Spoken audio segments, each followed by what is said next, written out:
ഭാരത് ജോഡോ ന്യായ യാത്രയ്ക്ക് അനുമതി കാത്ത് കോൺഗ്രസ്. അനുമതി നൽകണമോ എന്ന കാര്യത്തിൽ മണിപ്പൂർ സർക്കാർ കേന്ദ്ര നിലപാട് തേടി.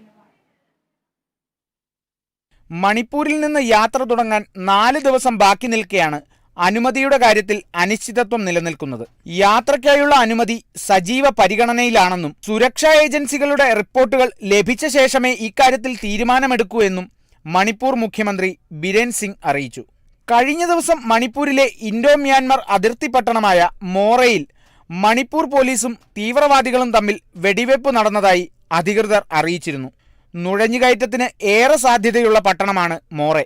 അതുകൊണ്ടുതന്നെ സംസ്ഥാനത്തിന്റെ ക്രമസമാധാനം കൃത്യമായി പാലിക്കേണ്ടതുണ്ടെന്നും ബിരേൻ സിംഗ് പറഞ്ഞു. എന്നാൽ തിരഞ്ഞെടുപ്പ് ലക്ഷ്യം വെച്ചുള്ള യാത്രയാണിതെന്ന് തെറ്റിദ്ധരിച്ചാണ് കേന്ദ്രം അനുമതി വൈകിപ്പിക്കുന്നതെന്നാണ് കോൺഗ്രസിന്റെ നിലപാട്. 2 ലോക്സഭാ മണ്ഡലങ്ങൾ മാത്രമുള്ള മണിപ്പൂരിൽ നിന്ന് തുടങ്ങുന്നതിന് കേന്ദ്രം എന്തിനിത്ര പേടിക്കുന്നതെന്നും AICC general secretary KC Venugopal ചോദിച്ചു.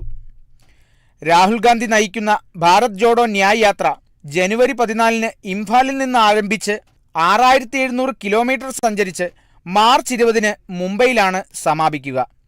National desk, Kerala vision.